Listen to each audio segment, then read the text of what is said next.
The Tao of Self-Confidence, episode 263. Welcome to the Tao of Self-Confidence, where I share stories of amazing women who have discovered their inner journey to self-confidence. Visit our website at thetaoofselfconfidence.com. Your inner journey to self-confidence awaits. Well, hello friend. Welcome to the Tao of Self-Confidence, where I share stories of amazing women who have discovered their inner journey to self-confidence. I'm your host today, Sheena Yap Chan, and today I have an amazing lady on the show. She is an entrepreneur in the health and wellness space, and I'm just honored to have her on and share her story with us. So without further ado, I'm going to introduce you to Lisa Chang. Lisa, how are you today? Maybe you can fill in a little bit more about yourself to our listeners. Yeah, absolutely. Thank you so much and good morning. I'm, feeling really blessed. I live in South Florida. It's sunny and beautiful out here. And, sometimes I wake up, it's like, how the hell did I get here? And it was always like a golden dream of mine to live next to the beach and just be in paradise every day. So pretty much I was born in LA. My parents actually came here from Cambodia 30-something years ago after the huge war out there. So I feel pretty blessed to be born in America. I was the only child for 16 years until, my little sister came along. But majority of my life really was moving around a lot. My mom became a single parent, and she's very dear to my heart. I know she sacrificed a lot. I saw her throughout my whole childhood creating all sorts of businesses, from a donut shop to a jewelry store to running a gas station. Today she owns a successful restaurant up in Lowell, Massachusetts. So she's been my inspiration in terms of how I live my life today. Seeing her come from nothing and really creating her self-value, to me it's like, wow, thank you. But along the way, it wasn't always dandy. I mean, seeing her working all the time, I always felt, a little different compared to my friends and my family members. Always wondering, why do I feel like I don't have this perfect family that how I viewed the world everyone else had. And at one point, and this is the most emotional point of my life that, I had to reflect on, getting older. At one point, my dad came back into our lives, and, I was 12 at that time. I was really, really happy, yet in the mode of thinking things are working out, my dad actually got diagnosed with cancer. And, I come from an Asian family, and I can't speak for every other Asian families, but I don't feel growing up we've ever had emotional conversations of, hey, how are you feeling? What's going on? It was just kind of like you hold everything to yourself and you figure it out. And even at that time, I never engaged in conversations with my mom of how we were both feeling. And inside, I felt kind of angry and why is this happening? And within a year of us finding out, someone who I would love to build this deep relationship with, I had to be ready for his passing. And, I definitely wasn't ready. When my dad passed, it took a big toll on me emotionally. Just very closed off to the world and angry, moved around again. And, I feel that deep down inside, I always want this best life. At one point, I was just negative, rebellious toward my mom. And I feel like it wasn't until maybe mid-year high school that I realized I can either be negative and, unhappy, or really change my perspective and really live my best life. Junior year of college, being 20, I got introduced to an opportunity. And, I look back and I thank my younger self for just being open-minded that day to know that, I got presented with something I have no idea about. I just saw an opportunity to create time freedom and residual income for myself. And I was like, this makes sense to me. And the people that matters most, my family, I wouldn't want to be in that world where the typical dream of working 9 to 5, working 40 hours a week, 40 years of your life. The fact that someone dropped the seed in me to know that there is a different way, I was very open and I went for it. So after getting started with my first business, 3 months in, I made a really big decision for myself. I started to discover something more than just who I thought I was, and I had a bigger vision. I had a vision of I can live this incredible lifestyle, and I had to chase my dreams. So I had to put myself out in the world to get rejected. It was a really crazy experience, and I feel like I can have a long conversation about this. Point being, I made a big decision where I dropped out of school and I dropped into life and I followed my heart. And I think that was like a big like point for me where I had to get out of fear, like fear of what my family would think, and really follow like what I feel. And ever since then, I kept moving forward in life. I've lived in many places just discovering and following myself. And, my work today, I'm in the health and wellness space. What I'm feeling though is I'm really in the business of people, and I'm really in the interest of helping people live their best life, whatever that may be. And health and wellness is just a big part of it. Awesome. Well, thanks for sharing that, Lisa. And what would be your favorite self-confidence quote? My favorite self-confidence quote, and I just figure it might not be specific on confidence, but it relates to it. A few years ago, in the beginning of my career, I fell upon a video by Steve Jobs. It was his commencement speech at Stanford. And he talks about connecting the dots. You can never connect the dots looking forward. You can only connect them looking backwards. And to me, it really resonated with me, and even still to this very day, and how I tie that into self-confidence. I feel that we might be in situations or things happen in our life and we might not feel good about ourselves. And it could be something so simple as like a breakup, and you're wondering, why did this happen? And I just feel things always happen for a reason. You may never understand it at that time, and maybe something so emotional as like a breakup, maybe you start questioning your self-value, your self-worth, instead of being down on yourself. Really, as time passed and things happen, you can reflect on yourself. You can learn something if your mind is open to learn from it, and it's never a less than of yourself. It's who were you in that situation, who you can discover about yourself and become a different person in your next situation. So I don't know if for you, if that ties into self-confidence, but for me, I feel like it does. To know, like, don't beat yourself in the moment. It all has an unfolding as you continue on in life. Thanks for sharing that, Lisa, and I totally agree with you. Every situation that we have in life, whether it's good or bad, I always ask one question to myself: what good can come out of it? And when we can see situations in that light, in that perspective, it helps us grow as a person and realize, things had to happen for a reason. So I really love that quote that you mentioned. And in your own words, how would you define self-confidence? Self-confidence, I guess, to keep it simple, self-love. And what I feel when I talk about self-confidence, there's like this inner energy in you. And when you feel it, like the way you are in the world is very different. You're more energetic. You're probably just more social. You're out there. You believe in yourself more. You can actually say, I love myself. I meet a lot of people, and sometimes it's difficult for someone to even say, I love myself. It might sound silly, but even waking up and giving yourself a hug and saying, like, I love myself, that shows a lot in a person. To feel good when you look in the mirror, it's like you can actually look at yourself.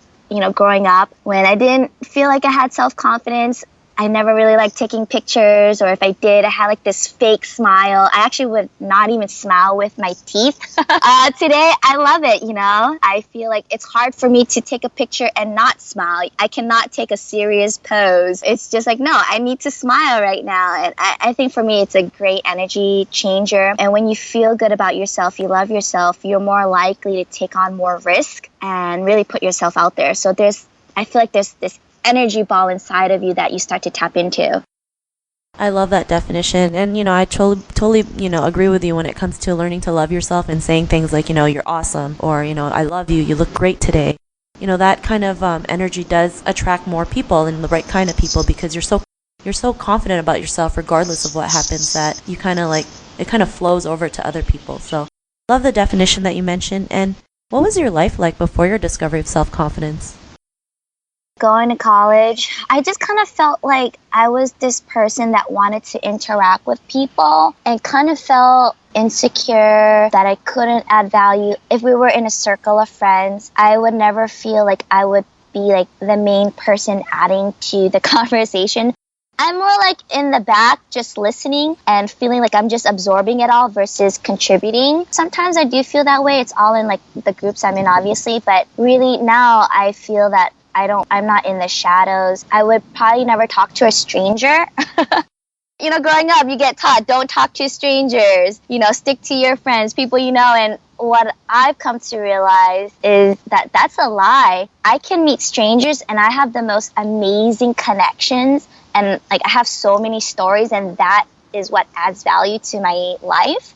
And being okay to share yourself. I feel like within the past year, my learning lesson has been really to be okay to be vulnerable, to talk about things that you're probably afraid to talk about. And you come to realize that if you can share your vulnerability, certain people in your life might feel the same thing. They are afraid to talk about it, but when you share it, you come off really brave that you did. So last week, I got a message from a friend, and we're also Facebook friends. He sees a lot of my posts. Last week, I was in California, and it was my first time visiting my dad's grave with my mom after he passed, which has been 19 years. We have never been in California together at the same time. And, I feel I'm positive, and I just didn't imagine what it would feel like to be there revisiting that place with my mom after 19 years. And when it actually happened, and in that moment, all emotions came up. I got super emotional, like tears were coming. I'm like trying to hide it from my mom. And I was like, you know what? I definitely feel like I have a message and I want to share it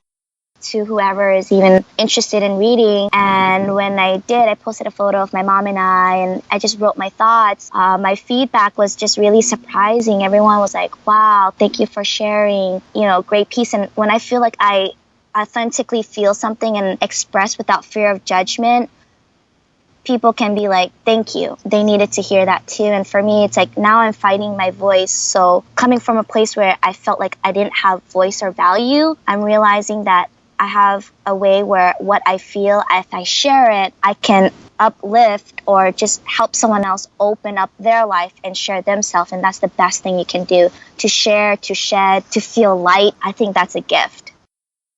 Thanks for sharing that. And I think that's something what's missing in the world, just being more authentic and being more vulnerable, because growing up as an Asian woman, it's like we're told never to share our feelings, kind of like hide them and show people, to be strong is you just don't have any feelings. And that's not okay, because we have all these feelings bottled up, and then we have all these these thoughts in our head which feel like, why can't we do this? Oh, am I not strong for not sharing my life, or not sharing how I feel today? And I think the more vulnerable we can be and learn to relate with other people, the more we can connect with people. I mean, you sharing your life and sharing your stories probably helped you to be more confident. And because of that, what's your life been like now? I thought about that today waking up. I was like, I'm still in the process of it, and I just feel more light. I can breathe better. I think for many years, I felt like I could breathe, but I didn't have good breath. Like, I wasn't satisfied with my breath. It's hard to explain. It's just kind of like emotionally when I'm blocked, it's like I don't have good breathing. So as I keep sharing myself, whatever I'm going through, whether, again, like, feeling sad about my dad or relationship issues, as I feel comfortable to talk about it, like I'm just more free and I'm okay. I don't have to live in my mind. And what I realize is like when I live in my mind, I'm just negative, and like it stops me from doing things. So like I really feel like finding my voice and being able to communicate. Communication is like a really big part in the quality of the life you live, and I'm still working on it. Thanks for sharing that, Lisa. And to our listeners who's listening to your episode, she may be in her own journey of self-confidence. What would be that one tip you would give to her? It's always going to be a process. Different things are going to happen in your life, and you may not be 100% confident in yourself 24/7, and just be okay with it. Yeah, I would say don't beat yourself so much, and look at what can you learn from it? It's always what can you learn from it, and finding that outlet for yourself. I live in Florida, and one of my biggest interests in life was to live like on the beach, and my outlet is whenever I'm down or like I don't feel good, like I really go to the ocean, and I can be there by myself 11 o'clock at night, doesn't matter what time, and that's my communication with the higher world out there. I call it God. I don't have a religion. I just know that there is someone bigger out there that created all this, and that's my communication. So really find that inner journey and yourself, your spiritual journey, and find that outlet where you can release energy so that you can get yourself together again and know that, again, things are happening for a reason. It's for you to pay attention, and it's a reflection of who you are and who do you really want to be. Thanks for sharing those tips. And, I truly believe too, whatever happens in our lives, they always happen for a reason. And I always believe something good can come out of it. So thanks again. And if our listeners wanted to get to know a little bit more about you and what you do, is there any links or social media profiles we can connect with?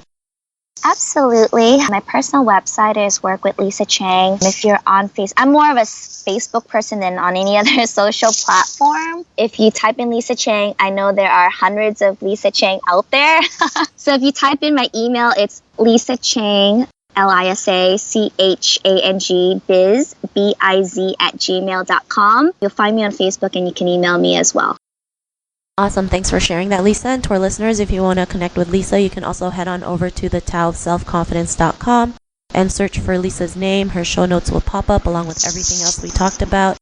And I just want to thank Lisa for taking the time to share her story and journey with us on self-confidence. So thank you so much, Lisa. Yes, and thank you so much for this opportunity. No, it was our honor. It was my honor to have you on the show, so I'm really grateful. And to our listeners, be on the lookout for another new episode of another amazing woman's journey to self-confidence, and we'll talk to you soon. Bye for now. Thank you.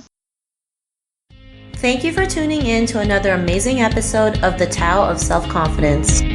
Get your free audiobook by visiting our website at thetaoofselfconfidence.com. Your inner journey to self-confidence awaits.